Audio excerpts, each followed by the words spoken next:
White House coronavirus response coordinator Deborah Bricks has recommended that anyone who has visited New York should recently should self-quarantine for 14 days. The recommendation is not at all tied to fears of the coronavirus pandemic and has actually always been the advice for anyone visiting New York City.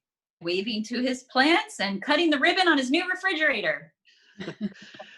The Senate is close to passing a $2 trillion coronavirus stimulus bill. It would have passed days ago, but Democrats wanted to make sure that it included provisions instituting the Green New Deal, arts endowments, including a $35 million grant for the Kennedy Center in D.C. So apparently, Democrats didn't want anybody to think that only Republicans were the ones who are out of touch with the needs of the people. And in desperate times, it's truly a bipartisan issue. Nobody cares about us. The Senate's $2 trillion coronavirus bill includes a provision that blocks businesses controlled by President Trump and his family from receiving federal relief, which is bad news for Ivanka Trump's factory workers who won't be getting that hefty 20-cent raise this year. Saying that the coronavirus cure cannot be worse than the problem itself, President Trump has said that he plans to reopen the country for business on April 12th, Easter Sunday. Now, I didn't pay attention in Sunday school, but I think I missed the part of the Easter story where Jesus died, 3 days later rose again, and then infected 59,000 people because he went to the Apple store in Sparrow. Dr. Anthony Fauci says when he contradicts a statement by President Trump, he's just trying to get the facts out. He doesn't want to embarrass him. Yeah, that's my job, said Eric Trump. And finally, in a graphic health department memo outlining precautionary safe sex practices during the corona pandemic, the city of New York is warning against rim jobs. Okay, then somebody tell me exactly how I'm supposed to pass 2 whole weeks without going outside. The Trump Report starts now. I'm Maria Menounos, and you're tuned in to AfterBuzz TV, the ESPN of TV talk. Now, let the buzz begin. Oh my goodness, welcome to the Trump Report. We are continuing to social distance. We're all actually in the same building, but we had these sets built so that it looks like we're somewhere completely different. It makes it more interesting. I'm Christian Bladt, joined as usual by Chelsea Galicia. Hello there. And my cohort in the making of mirth, Tamra Brown. I was really wondering where you were going with that. We all were. We're making mirth. And of course, someone who I saw engaged in it wasn't really a Twitter back and forth, but I saw you yelling at President Trump earlier today. Scott Moore. Yep. That's right. Yeah. just like every day. As always, there's so very much to talk about. But I think we got to dive in with, is everybody as excited as I am to know that this is all going to be over by Easter? We're all going to be able to go back out. We're going to be able to go out shopping. I guess the NBA is going to be back. Baseball is going to start. I don't know. I'm looking at going to, an event of about 50,000 people or something. Come on, this is great news. Easter. It's so soon. It's like not even 3 full weeks away. Christian, are you're believing President Trump? I see. What? Okay. What are you talking? What's not to believe? He said Easter, and I was like, well, that's a lot sooner than I thought it was. They were telling us at the end of last week that it's like, hey, get ready for 18 months, and now it's like, well, we have like 18 more minutes. So and let's give it up for Anthony Fauci, by the way, whose job is basically to figure out how to behind the president. Well, to make faces behind the president, but also be like, so that thing he just said is actually not true. Here's what's true. So like, there's a way to do it. There's a tact to doing it. But I don't know. Is it too late to write him in for president? I guess it's never too late because we still got time. Let me start with Scott Moore, because I can see that all these wheels are moving in your head. So where are you going to go for Easter? So, I mean, so many choices. I'm not sure where I'm going to end up going. Yeah. I mean, I'm gonna go ahead and get a honey baseball. baked ham. I'm Yeah, gonna wait in exactly. that long line of like 200 people waiting for the honey baked ham. It's gonna be great. Yeah, I mean, so many choices between that and going to a game, maybe a concert. Who knows? Actually, I think Wuhan, China would be a pretty safe bet. Well, now, sure. That's I did, you know, I had a joke where I mentioned the Apple Store that the Apple stores are reopening throughout China, so this is great. They did such a great job of making sure their people didn't do anything, and it only took 3 months, and now they're able to go back to their way of life. So Chelsea, it's so hard to quantify, but let's just hypotheticalize this idea. Hypotheticalize. Yeah, because look, we live in an age where you can make up a word, and if you don't flinch, it becomes a real word. If there's probably a lot of things over the last 3.5 years that we maybe all have been a little critical of President Trump for. But if he were to tell everybody to go to church and get out there and go to the Easter egg hunt and go visit the Easter bunny at the mall on Easter, it's like we've always said we wouldn't be surprised by him, or like, oh, he can't do anything worse than this. But I don't know. To me, that's a new bar. I just, the idea that he's even floating it right now is insane. Yeah, I mean, it just goes to show how I think how many people in this country have an unhealthy relationship to the economy, maybe bordering on obsession that is just beyond. I mean, we always talk about how there are so many issues that people debate about going into an election, and then the entire thing ends up coming down to the economy. And I'm just in shock that it's not just the president saying this. There are a lot of people who want to open up our country again, whatever that means exactly. But they want us to be back in business, even though it may be deadly to people to do that. And I can't help but think that if you listen to President Trump and get sick, that that is, I guess, survival of the fittest. And if you are intelligent enough to pay attention to the experts and not to him, then you have a better shot at survival. Well, I mean, apart from being incredibly dangerous, it's wildly inconsistent. For 5 years, he's wanted to build a wall, keep people out. Now he wants everybody to just come on in, and I don't know. I can't get a handle on what he wants there. Yes, Scott Moore. Well, the cynical side of me would tend to think that what he's hoping for is that a lot of these blue state Democrats and governors will say, no, we're not reopening.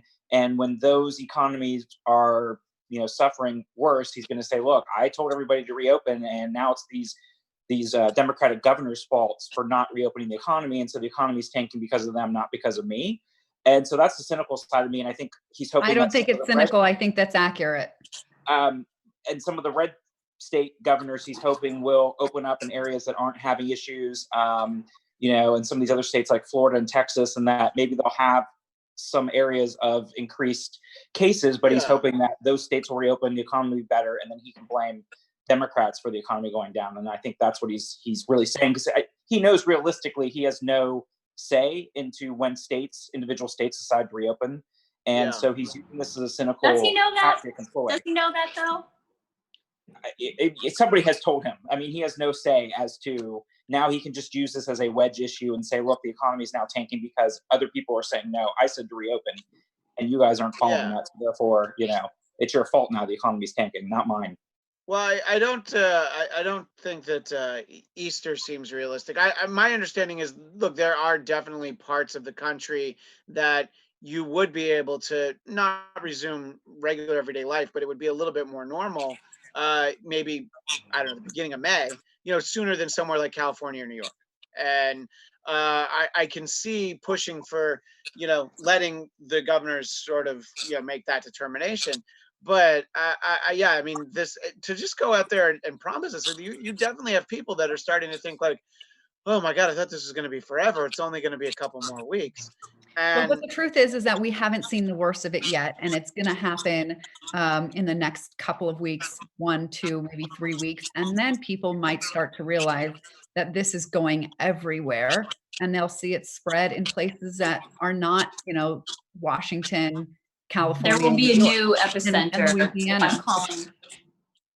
Yeah, if I'm going to yeah, call New York City an epicenter, just for where it's like ground zero, where it's the worst, there's going to be a new, it'll become New Orleans next or something like So, that. so my prediction is that by Easter, there will be enough people across the country that see how this is impacting them, like it's gotten, it's in their neighborhood, or at least it's in their county, and so they will probably be reluctant to go back out, even if Trump says that America is open for business. yeah. And I do understand the argument that it's catastrophic to the economy to do this. I'm not trying. I don't think anybody's actually trying to discount that. It's just the idea is like how much worse it would be to the economy if you have this on the level of, I mean, in terms of numbers, we've overtaken Italy at this point, but in terms of percentage of population, obviously, there's a lot more of us to have to worry about. And I don't know. I think that, look, I think that an important part of all of this, I was reading earlier that NPR has decided that they're not going to air those briefings that the president gives live anymore because of just the amount of information that is put out there that is then debated and negated by a host of other people. And I mean, I think that if you tried to make CNN or any of the cable networks actually do that, they're like, are you crazy? Everybody's watching these things. I mean, I think Fox News did a town hall with him, and that 4 million people watched. Coronavirus town hall with Trump, and the task force had 4.4 million viewers on Fox News. Which, when you think about how many of us are home, that's not really that many. I guess everybody else is watching Tiger King, but I don't, I think that I referenced Fauci before, but it's there. He seems to be the only person that's taking it seriously, but there are others. It's just he's the one that talks the most. But Tamra, do you expect that we might not be hearing from him so much anymore? Oh, are you asking if by negating President Trump, if maybe he's not going to get as much camera time, or he's going to be fired, maybe? Yeah, maybe the second one. I think President Trump might be inclined to replace him with Dr. Phil or something. Wouldn't that seem a little petty or childish to do something like that? I mean, you know who we're talking about, right? Yeah, but I think his days are numbered. Yeah. But more importantly, I don't think I'm alone in wondering, I need an update on the tennis pavilion. I think a lot of America is wondering how that's doing. The tennis pavilion is where we're all encouraged to be best. So I do hope it's built. The tennis pavilion seems like the one thing that is not in this $2 trillion bill, and there are a few people who are you have some Republicans that feel like they're giving too much in the way of unemployment insurance, and then you have other people that feel like there's too much corporate bailout. But as we referenced at the top of the show, how hard do you think it was, Chelsea, to get a provision in there that none of this money is going to be able to go bail out any of President Trump's businesses? How hard was that? Oh God. Yeah, I can't believe it's in there, is what I'm saying. Yeah. Oh, I mean, I'm grateful for it. I don't know how difficult it was to get it in there, but I am certainly. Well, I don't know. Let's keep in mind, Scott, it hasn't been voted on yet. So just because it's in there right now doesn't mean it's necessarily in there. Yeah, that's true. And I have to say, both sides were kind of using this to their advantage for a while they were negotiating. And right now, a lot of the bad press was going towards the Democrats, saying they're putting a lot of their pet projects in, which I admit there were quite a bit of pet projects. It looked more like a straight, line item kind of vote rather than something specifically for this pandemic. But Republicans were also bad on trying to whittle down, paid sick leave originally, and companies paying $15 an hour minimum wage. There are a lot of things that they stripped from as well, like you said, and unemployment insurance. But it will be interesting to see how the final vote shakes out. I think it's kind of a shame that both sides were putting a lot of their pork into each of the bills, which is somewhat not unexpected, but it was a little bit of like, let's work together and really get something good out there, and then focus on nitpicking maybe some of the later bills. But let's just get it out the door now. It should have been their priority from both sides at this point, and both sides were not really adhering to that originally. Yeah, look, to me, and yes, this is one of those instances where you can point fingers at both sides of the aisle. But the way that the story was advancing the last couple days was that the Democrats weren't happy with a few of the things in there, and I'm just like, okay, so now the story is Democrats hold it up, and that's still the story, even though that's not 100% what the case is. And I just started to think like, yeah, remember how 4 years ago that seemed kind of like a gimme of a presidential election, a little bit of a layup, and the guy who didn't do enough to prevent us from being trapped in our houses for months, that seems like an easy guy to beat as president. But what's the one thing you could do to make people not like your party? Hey, we want to give you all this money, but the Democrats won't. But Tamra, you don't want any of that money, right? You don't want the $1,200. You're not interested in that, right? Well, I don't think that's how it came off in the media, that the Democrats were the holdup, because I don't think, has it even been released, because they were trying to make sure that corporations don't have. Can you guys see me, by the way? Yes, Yeah. I see all four of us. Okay. We didn't want corporations to get to benefit, to be able to pay their CEOs and their board of trustees and things like that. And I'm wondering what of that has been fixed in the bill. Well, has anyone heard any information on that part? And well, you tell me if I'm right, Chelsea. My understanding was that the companies wouldn't be able to, like in the bailout of 2008, use their bailout money to buy back their own stock. And I don't know enough beyond that. That was the one thing I've heard. So what's being done? You can argue that more needs to be done, but what is, as far as we can tell, Chelsea, being done that is not of the most benefit to large corporations? Well, what I have heard is that the actual text of the bill has not been made available, so we don't know exactly what's in there. But it has been welcome news to me that a lot of people have become vocal, including Mark Cuban and even the president, to say that companies that get this money shouldn't be able to do buybacks with it, and that there is looking at some limitation on the length of time. Is it a number of years or until this money is paid back or something of that nature, that they can't do buybacks? I liked Mark Cuban's idea that if they get any money, that they can never do buybacks. Because it's the buybacks that have caused them to not have any cash on hand to handle situations like this. Companies are supposed to be aware of what kind of sort of threats, dangers, emergencies that lay in the landscape. And cruise ships and airlines, they know that this should be in their business, models, that they have to contend with this. And so they should have emergency savings, just like American individuals are supposed to have emergency savings to get them through the rough times. So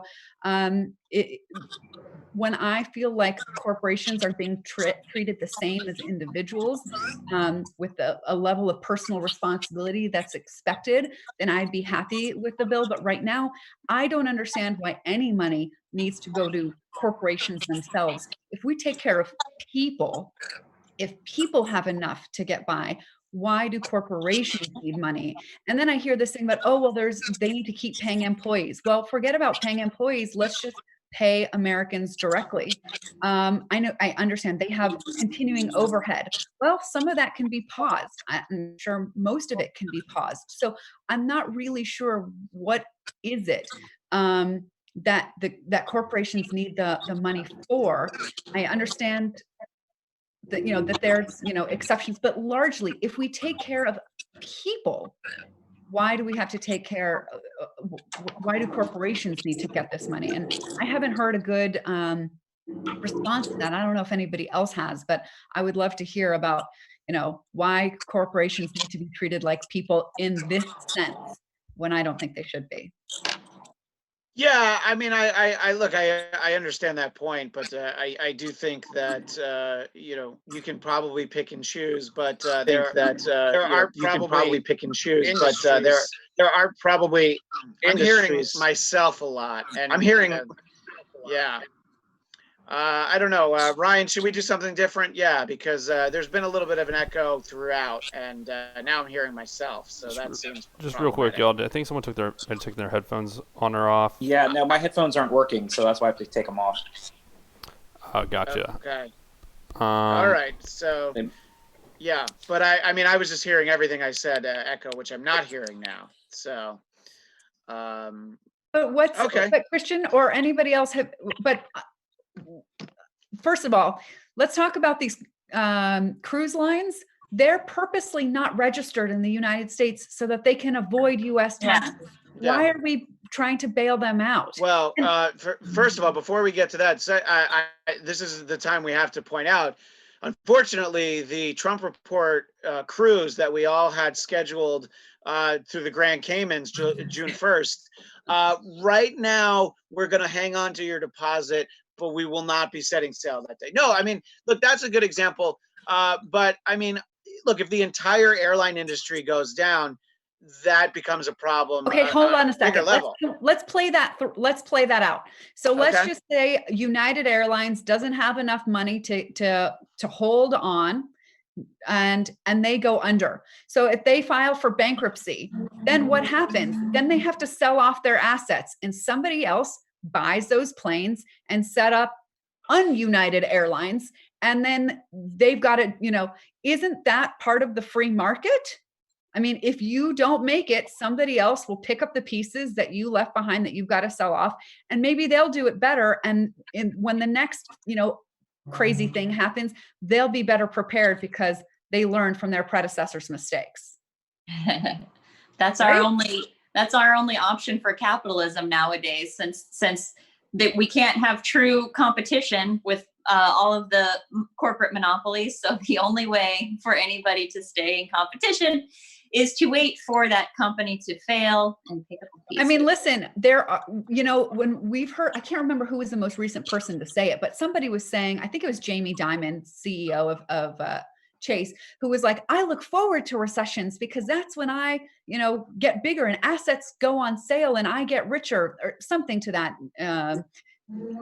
That's not a direct quote, but this is the reason why he said that, is because companies go under. Listen, people lose their homes, and there are people waiting to swoop in on those homes that got foreclosed on. And that seems to be okay with people that we do that.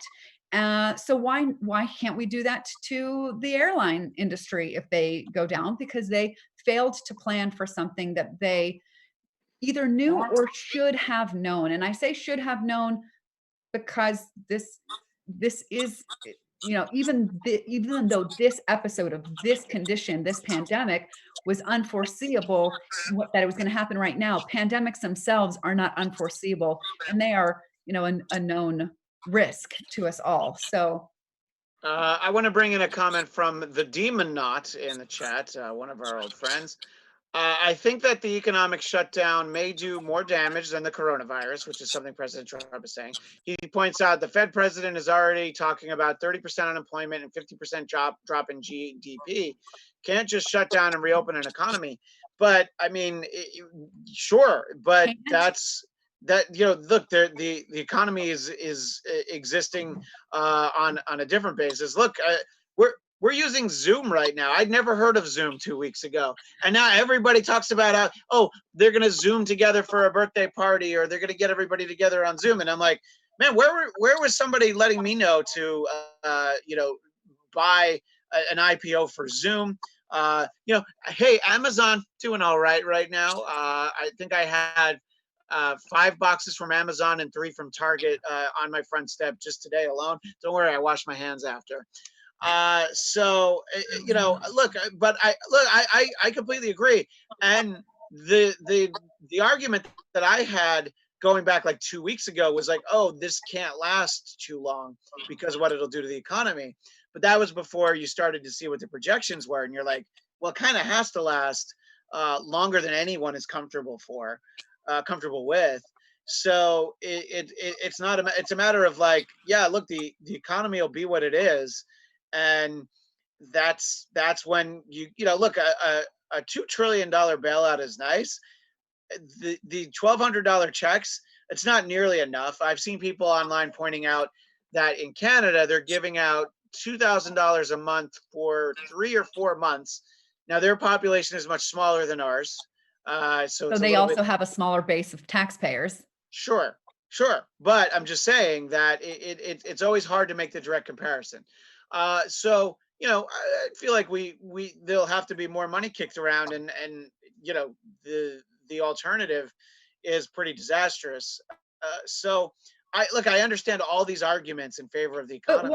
But no, let me just say that the reality of it is you can't do it just because it's bad for the economy.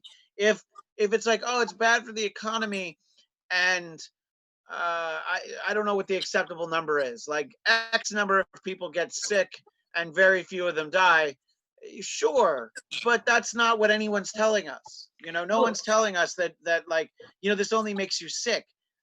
In the first weeks of it, everybody was like, it's just another flu.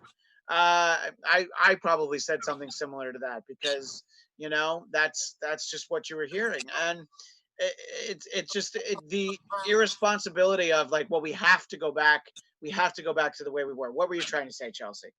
So many things that you said, the things popped into mind. But remember, one of the big goals is that even if a lot of us get it, that would be okay if that was over a longer period of time.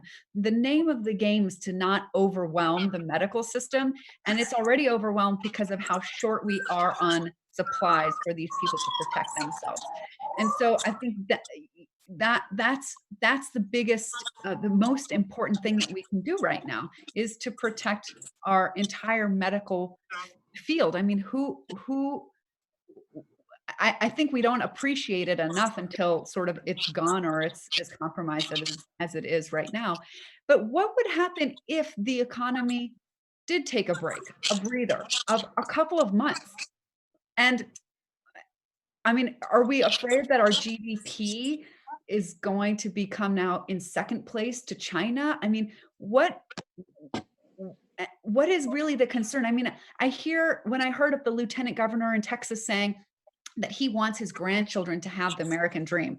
I don't know if he's been awake, but right now the people that are living don't really have the American dream when the economy was the best it's ever been. And I'm using, air quotes because I don't agree with the way that the economy is measured. So it just seems that there is something else to this, and it's not really about a concern for, the well-being of our economy for our grandchildren's sake. There's, something, a little more sinister, I think, than this. Just everybody wants to go back to work. Everybody's so excited and would be thrilled to, go back to this brutal economy that we had that was so wonderful. I mean, I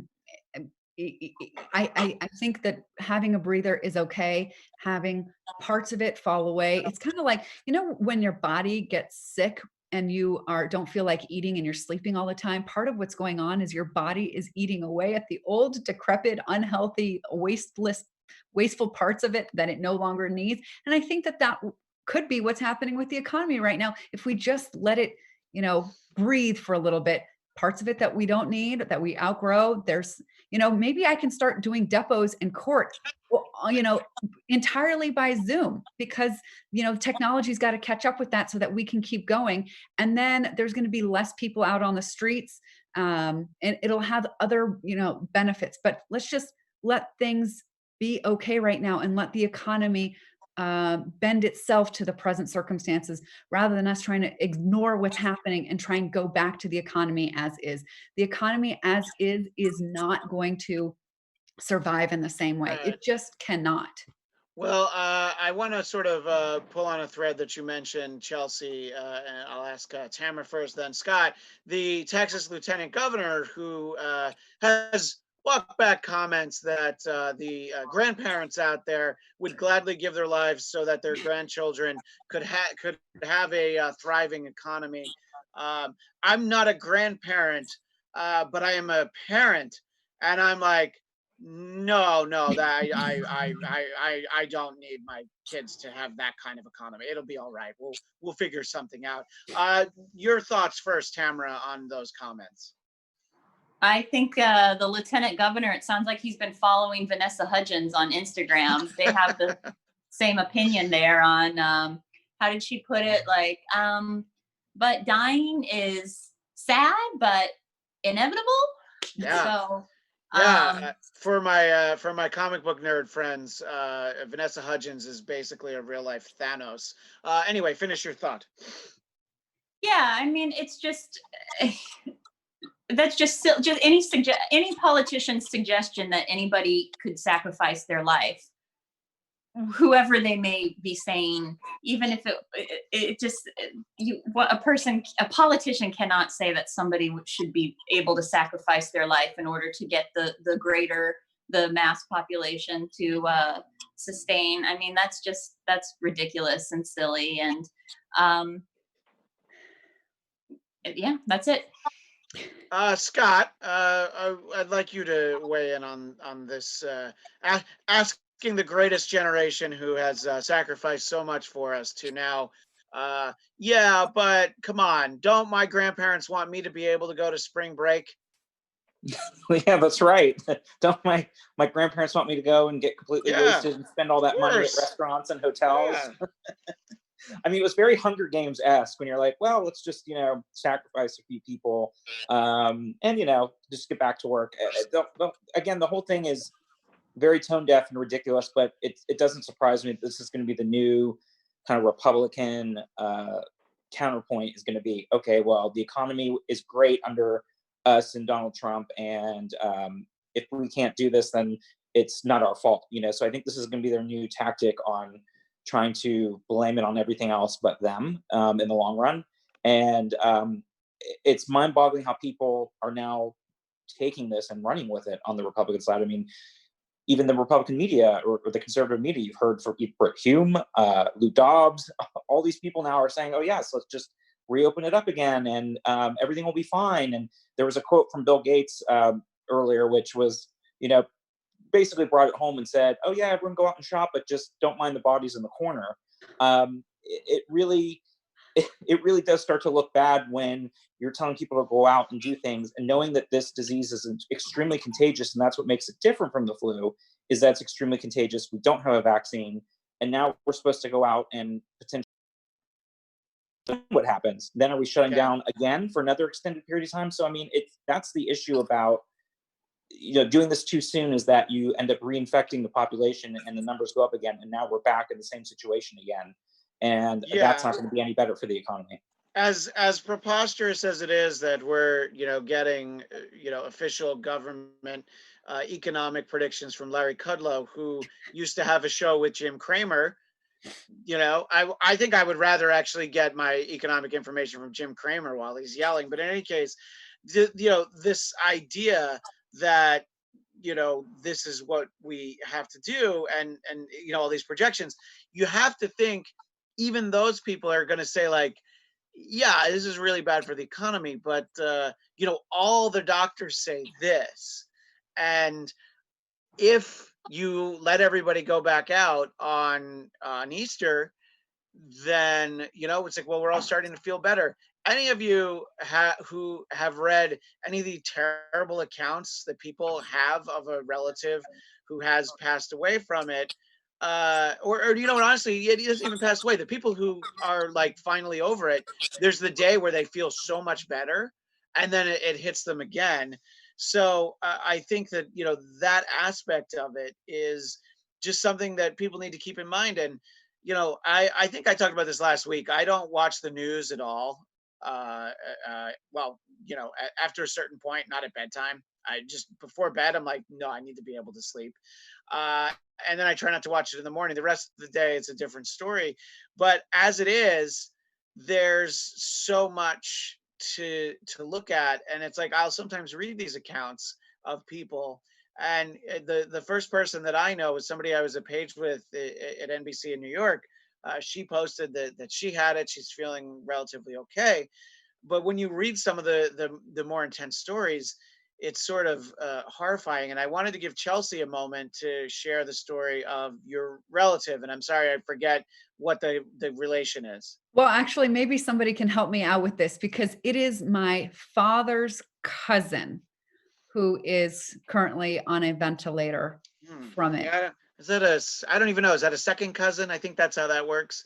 A I'm not cousin once removed, but anyway, so right. your father's cousin. That's Right. So yeah. it's been his daughter that's been updating us, and she's giving us, a day by day about what's happened. And really, it was like within 1 week where he had an onset of symptoms, and then for a couple of days could not get tested. In fact, he was told that he was tested, and he actually wasn't. He was tested for the flu instead, but eventually was diagnosed, and then he just went downhill within a week and has been on a ventilator now for 1 week. Condition is not really getting any better. By some measures, maybe worse. 76 Right. years old, really healthy. Yeah, no, and I mean, We just don't know. these are the people that you have to look. I said this on one of my other shows, but knock on wood, if any of the four of us get it, they're actually not going to test us for it because we're not in what I mean. I have asthma. You should but just that doesn't- assume that you have it. You should Yeah. act accordingly, assuming that you do Yeah. have it. Right. If you're having these symptoms, you're like, okay, I probably have that. And they always tell you should call your doctor. Don't go, especially don't go to the emergency room, So it's, I don't know. I mean, there's so much to really take in, but just a headline that I wanted to share is that, look, the World Health Organization does continue to warn that, yes, we in the United States could be this epicenter that we're starting to see.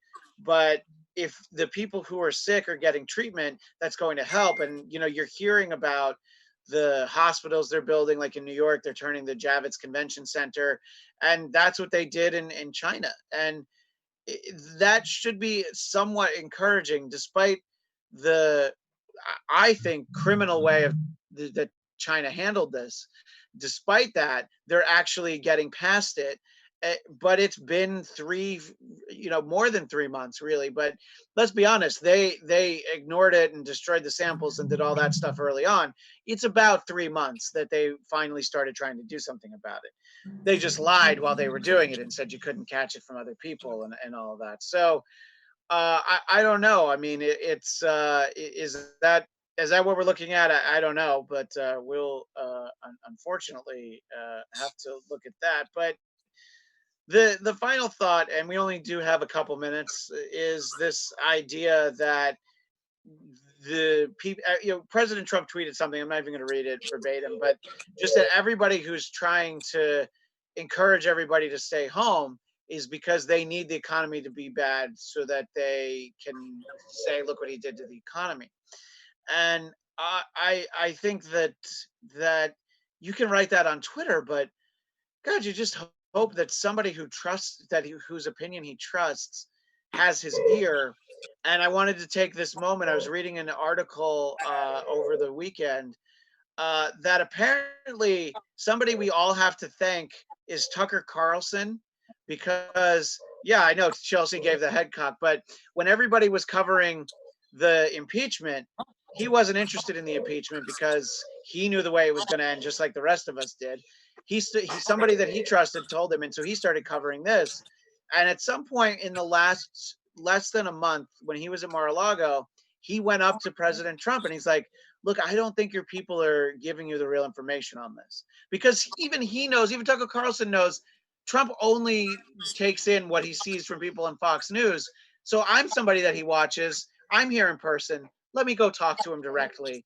And, I guess the network didn't know he'd done it. And they apparently were upset because that's not what their message was.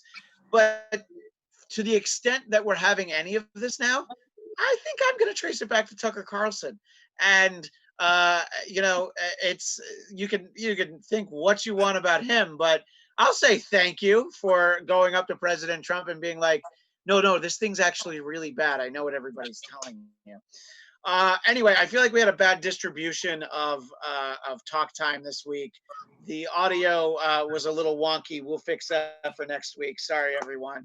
But we will be back next Tuesday with the same little four-way split that I know a lot of you are watching us on. And to keep in touch with all of us, Tamra Brown, where do people find you? Follow me. AfterBuzz TV tomorrow at 9 p.m. Pacific time. We will be covering the season finale of Star Trek Picard. What a more fun way to head into bedtime talking about Star Trek. In any case, that is all the time we have for now. But as I like to say, to quote the great Jerry Springer, take care of yourselves and each other, and of course, live long and prosper. We'll see everybody next week. Our founder, Keven Undergaro, and me, Maria Menounos, would like to thank you for tuning in to AfterBuzz TV. Remember, we're not just the first, we're the biggest in the world, and we're the only destination for all your favorite TV shows. Whatever you crave, we've got it. So go to AfterBuzzTV.com and check out our lineup. Buzz you later. The views expressed herein are those of the hosts only and do not necessarily reflect the views of AfterBuzz TV or its owners or principals.